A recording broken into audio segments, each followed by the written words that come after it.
तो यहाँ प्रहलाद जी महाराज के पास में ढूंढते ढूंढते वो साधु तो आ गए। चिंतामणि भाई और प्रहलाद जी महाराज की चर्चा में बैठ जाते हैं।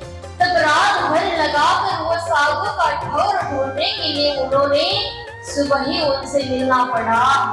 तो ऐसे श्रद्धा के भाव से अब वो उस साधु के ठौर को ढूंढते ढूंढते प्रहलाद जी महाराज को चरण में पहुंच जाते हैं। देखो चर्चा के वक्त में लगा चिंतामणि कदम काज।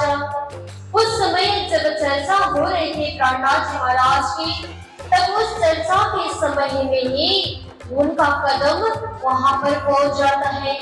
तब वो प्रहलाद जी महाराज की चर्चा जब उनकी कान पर पड़ी, तब इतना आनंद, इतनी प्रसन्नता की खुशबू थी वहां कि ऐसी चर्चा वहां पर हो गई। तब उनके दिल में लगा, अरे बहुत बढ़िया चर्चा करते हैं। तब तो अपने शिष्य भी उनके साथ में थे, पर शिष्य को लगा, अरे हमारे गुरुदेव तो रोज यहाँ आकर अब कथा श्रवण करने लगे। तो वो प्रहलाद जी महाराज के चरण में ही प्रणाम करने लगे। क्या बात है, हमारे गुरुदेव को तो आज यहाँ तो पूरी तरह उनके चरण में पड़ के प्रणाम करते थे, पर आज तो हमारे गुरुदेव भी यहाँ आकर रोज प्रणाम करते हुए रोज कथा श्रवण करने लगे। तो ऐसे ऐसे बातों शिष्य के मन में भी लगने लगे। तब शिष्य ने कुछ भी बात तो मुख से नहीं कहे, पर दिल से उनकी भावना एक बात कर रही थी। तो शिष्य को देखने में गुरु का भाव को देखकर आश्चर्य में पड़े थे। तब प्रहलाद जी महाराज को लगने लगा, अरे चिंतामणि तो रोज आने लगे, अब इनकी मैं खंडनी करूं। तब प्रहलाद जी महाराज ने अब यहाँ उनकी खंडनी करने शुरू कर दी। अरे संसार के लोग तो साधु के नाम से चमत्कार देते हुए अनेक लोगों को आकर्षित करते हैं, पर वो चमत्कारी तो केवल साधु संत जब तक संसार में रहते हैं तब तक क्षणिक के रूप दिखाई देगा, पर ये तो अखंड मोक्ष की प्राप्ति नहीं होगी। जिन गुरु साक्षात संसार में आकर ज्ञान की प्रकाश करते हैं, ज्ञान की रोशनी फैला देते हैं, जब वो गुरु के देह संसार में नहीं रहने के बाद भी हमें उन ज्ञान की जीवन तक हमारे भावना उस ज्ञान को श्रवण कर पाएगा, तो उस ज्ञान से हम परमात्मा के साक्षात्कार दर्शन भी कर पाते हैं। पर क्षणिक संसार में गुरु बनते हुए चमत्कार की काया से राह दिखाने वाले गुरु तो केवल जब तक उनके देह रहेगा तब तक ही टिकेगा, तब उसके बाद में नहीं टिकेगा, वो ज्ञान तो क्षणिक हो जाएगा। इस प्रकार प्रहलाद जी महाराज अब आसन पर बैठते हुए खंडनी करने शुरू कर दिए। तब चिंतामणि को लगने लगा, अरे ये जो ज्ञान कह रहे हैं ना, ये तो मेरे लिए ही प्रहलाद जी महाराज ने कहने शुरू कर दिए कि मेरे इतने लोग सुंदरसाद की जमात में जितनी शिष्य 500 की संख्या में साथ में थे, उन शिष्यों को सामने ही मेरे बेइज्जती भी तो हो गई। अब प्रहलाद जी महाराज से अकेले में मिलने के लिए कोशिश किए। तब उन्होंने प्रहलाद जी महाराज को एक साथ में जाकर कहे, स्वामी जी मैं हाथ जोड़कर आपसे विनती करता हूँ कि मेरी थोड़ी सी लाश तो बचा दीजिए, कि मेरे तो 500 के शिष्य यहाँ आके बैठे हैं, तो उनके सामने भी मेरा इज्जत की ख्याल नहीं रख दिया आपने, कि मेरी थोड़ी सी लाश को तो बचा दीजिए। अगर मुझे जितनी भी डांटनी हो, मेरी जितनी भी बेइज्जती करनी हो, मेरे अंदर की जितनी भी विकार है जी, वो आप सब सारे दूर करने के लिए मुझे अकेले में डांटिए, पर मेरे शिष्य के सामने ना डांटिए, मैं आपसे प्रणाम करता हूँ। तो उन्होंने श्री जी के चरण में पड़े। तब प्रहलाद जी महाराज को वो तो अपने आश्रम तो लौट गए। तब श्री जी के मन में रात भर खटपट होने लगी कि आज क्यों ऐसा हो गया, आज इन्होंने ऐसा नहीं करना चाहिए था, ऐसे तो मन में जरूर खटपट हो गया होगा।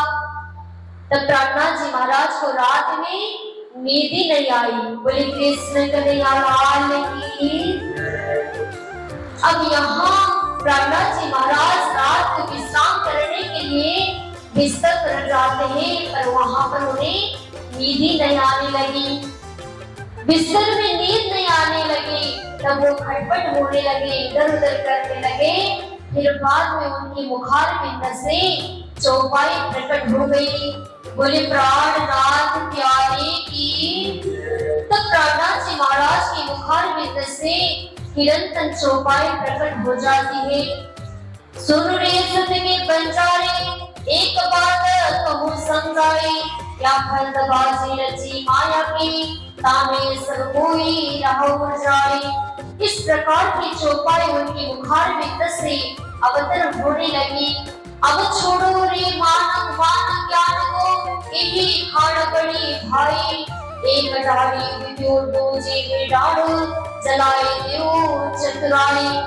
अरे ये तो किसके लिए कही हुई वाणी है, ये तो चिंतामणि भाई के लिए अब यहाँ वाणी अवतरण हो गई कि रात में उन्हें विश्राम नहीं आई कि उनके मुखार बिंद से चिंतामणि भाई को इस ज्ञान से प्रदान करनी थी। तब ये ज्ञान तो जैसे भी प्रदान करनी थी, तो रात में ये वाणी प्रकट हो गई। तो कल सुबह ही आकर स्वामी जी के बिस्तर में मिल जाते हैं। तब बिस्तर में आकर देखते हैं, तब बिस्तर से बैठते हुए दरवाजा पर देखते तो वहां चिपका हुआ एक पत्र था। तब वो पत्र निकाल करके देखते, तब ये वाणी उनके हाथ पर मिल जाती है। बोले कृष्ण कन्हैया लाल की। तब चिंतामणि भाई की दिल में लगा, अरे ये वाणी तो प्राणनाथ जी ने मेरे मुख के, मेरे हृदय के लिए, मेरे वचन के लिए, मेरे जो की हुई कर्म के आधार पर प्राणनाथ जी महाराज ने ये वाणी अवतरण कर दिए। अरे प्राणनाथ जी महाराज, आपने तो मुझे ये आगे ही कह भी सकते थे ना। तो इस भावना पर उन्होंने पूरी तरह प्राणनाथ जी के सामने रोते रोते चरण पर पड़े। देखो इस वाणी में क्या कहते, सुनो रे सत्य के बंजारे, ये सत्य के व्यापारी, ये साधु। इसी प्रकार चिंतामणि को कहना पड़ा प्राणनाथ जी ने।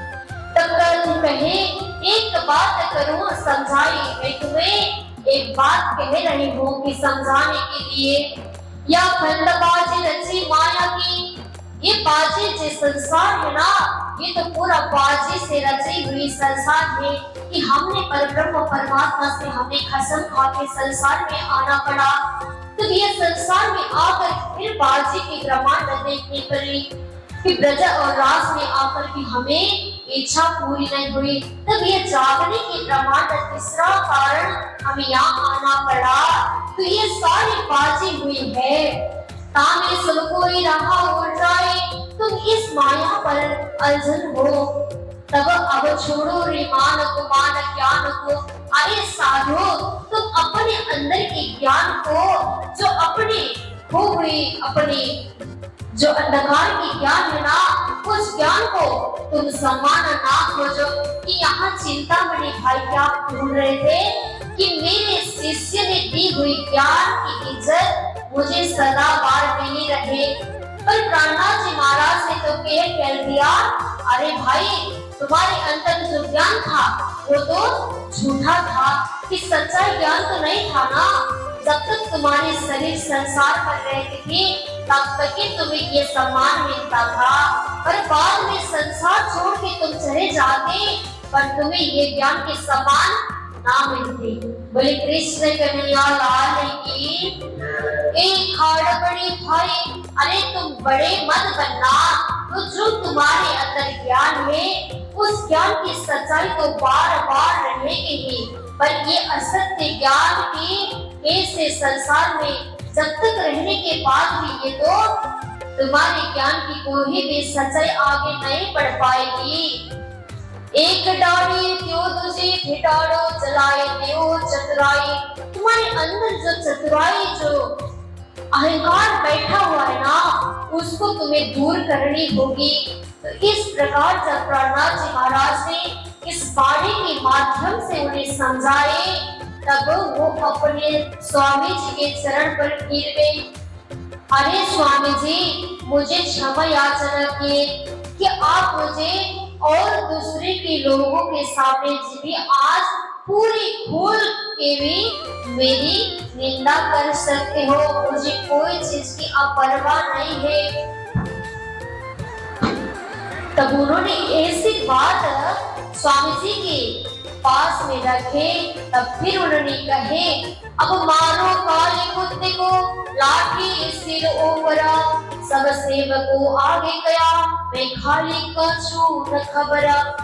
अरे स्वामी जी, मैं काले कुत्ते को, मैं तो काला कुत्ता हूँ। संसार में रहकर मुझे अभी भी अहंकार बैठा हुआ है मेरे सिर पर आप मुझे ऐसी लाठी से मारिए कि तारतन के प्रकाश रूपी ज्ञान की लाठी से मुझे मेरे सिर पर मारिए कि मुझे कोई भी डर नहीं है, कोई भय नहीं है। मेरे अंदर जितने भी अहंकार था वो भी पूरी तरह दूर कर दीजिए। बोले कृष्ण कन्हैया लाल की। तब सब सेवकों के आगे गया। उन्होंने सब सेवकों के जब सुंदर साथ बैठे थे, वहां सब सुंदर साथ के सामने कहे, मैं खाली कछु ना खबरा, मेरे पास में कुछ भी नहीं है। आप लोग जिन लोग मेरे पीछे पड़े हुए थे, आप जिन शिष्य मेरे पीछे थे, आप पूरी तरह मुझसे पीछे हट जाइए, क्योंकि मैं तो खाली पड़ा हुआ हूँ। मेरे पास कुछ ज्ञान नहीं है। और मेरे पास में जो था वो तो सब दूर हो गया। बोले कृष्ण कन्हैया लाल की।